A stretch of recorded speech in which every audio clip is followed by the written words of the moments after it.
Okay, correct madam.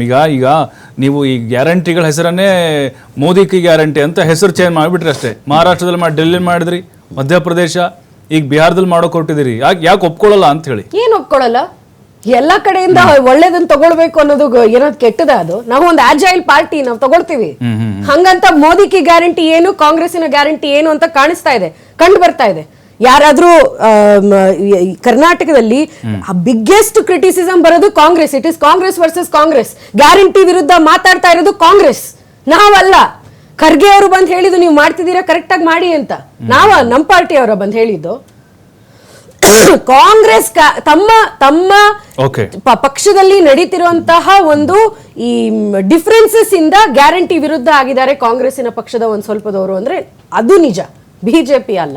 ನೀವು ಹೇಳಿದೀರಾ ಗೃಹ ಜ್ಯೋತಿ ಕೊಡ್ತೀರಾ ಅಂತ, ಅಲ್ಲಿ ಮಹಿಳೆಯರಿಗೆ ಹೋಗಿ ಹೇಳ್ಬೇಡಿ ಗೃಹಲಕ್ಷ್ಮಿ ಕೊಡ್ತೀರಾ ಅಂತ.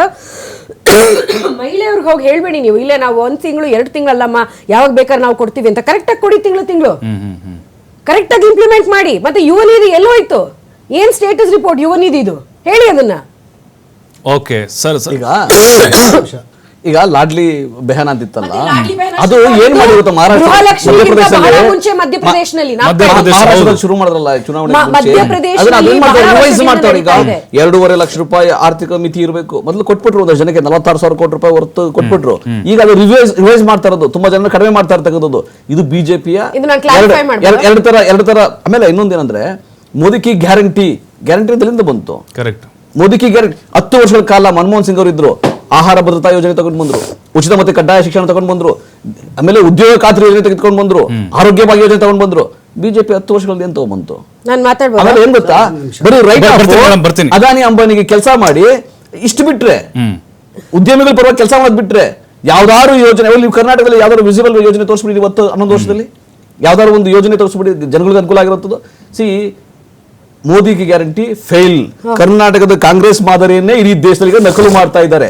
ಯಾಕಂದ್ರೆ ಮೋದಿ ಫೇಲ್ ಆಗಿದ್ದಾರಲ್ಲ ದೇಶದಲ್ಲಿ, copy paste sir. Yes sir. ಈಗ ಆಮ್ ಆದ್ಮಿ ಬಂದ್ಬಿಡ್ತೀನಿ ಮೇಡಮ್. ಆಮ್ ಆದ್ಮಿ ಪಾರ್ಟಿ ಈಗ ನಿಮ್ಮ MP ಹೇಳಿದ್ದಾರೆ ಸಂಜಯ್ ಸಿಂಗ್ ಅವರು, ನಾವು ಇಂಡಿಯಾ ಮೈತ್ರಿಕೂಟದ ಅಧಿಕೃತವಾಗಿ ಹೊರಗೆ ಬರ್ತಿದ್ದೀವಿ ಅಂತೇಳಿ.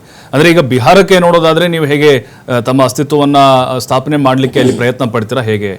ಇವಾಗ ಇವರು ಕರ್ನಾಟಕ ಗ್ಯಾರಂಟಿ ಅಂತ ಇವರು ಹೇಳ್ತಾರೆ, ಇವರು ಮೋದಿ ಗ್ಯಾರಂಟಿ ಅಂತ ಹೇಳ್ತಾರೆ.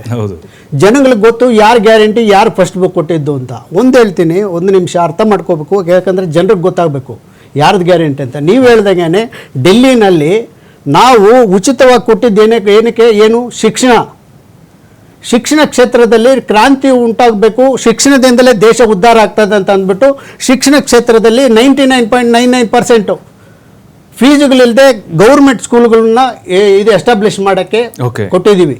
ಮತ್ತು ಆರೋಗ್ಯದಲ್ಲಿ ಇಲ್ಲಿ ನಮ್ಮ ಕ್ಲಿನಿಕ್ ಅಂತ BJP ಟೈಮ್ನಲ್ಲಿ ಮಾಡಿದರು, ನಿಮಗೂ ಗೊತ್ತು. ಇವತ್ತು ನಮ್ಮ ಕ್ಲಿನಿಕ್ ಎಲ್ಲಿದೆ ಗೊತ್ತಿಲ್ಲ.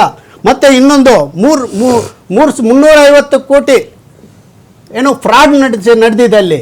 ಹೆಂಗಂದರೆ ಪರ್ ಪೇಷೆಂಟು 1800 ರೂಪಾಯಿ ಇವರು ಚಾರ್ಜ್ ಮಾಡಿರೋದು.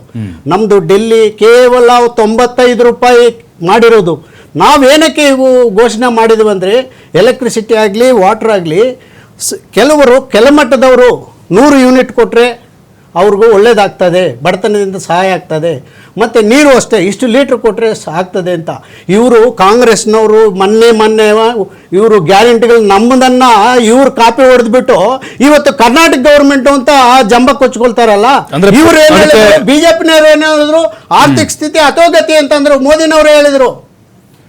ಮತ್ತೆ ಇನ್ನೊಂದು, ಈ 2 ಪಕ್ಷಗಳು ಬರೀ ಬ್ರೈಬಿಂಗ್ ಅಷ್ಟೇ, ಓಟ್ಗೋಸ್ಕರ ಇವ್ರು ಮಾಡ್ತಾ ಇದ್ದಾರೆ. ಶಿಕ್ಷಣ ಕ್ಷೇತ್ರದಲ್ಲಿ ನೀವು ಹೇಳ್ಬಿಡಿ, ಏನಾದ್ರೂ ಒಂದು ಇದು ಮಾಡಿದ್ರೆ ಹೇಳ್ಬಿಡಿ, ಶಿಕ್ಷಣ ಕ್ಷೇತ್ರ ಇರ್ಬೋದು, ಆರೋಗ್ಯ ಇರ್ಬೋದು, ಫ್ರಾಡ್. ಇವತ್ತು 1 ನಿಮಿಷ, ಡೆಲ್ಲಿನಲ್ಲಾಗಲಿ ಪಂಜಾಬ್ ಇವತ್ತು ಮೊನ್ನೆ ಸರ್ವೆ ಮಾಡಿದ್ದಾರೆ, ನಂಬರ್ 1 ಸ್ಟೇಟ್ ಶಿಕ್ಷಣದಲ್ಲಿ ಬಂದಿದೆ. ಇವತ್ತು ಕರ್ನಾಟಕ ಆಗಲಿ, UP ಆಗಲಿ, ಗುಜರಾತ್ ಆಗಲಿ ಯಾವುದು ಇಲ್ಲ, ಲಿಸ್ಟಲ್ಲೇ ಇಲ್ಲ, ಬೇಕಾದರೆ ತೆಗೆದು ನೋಡಿ.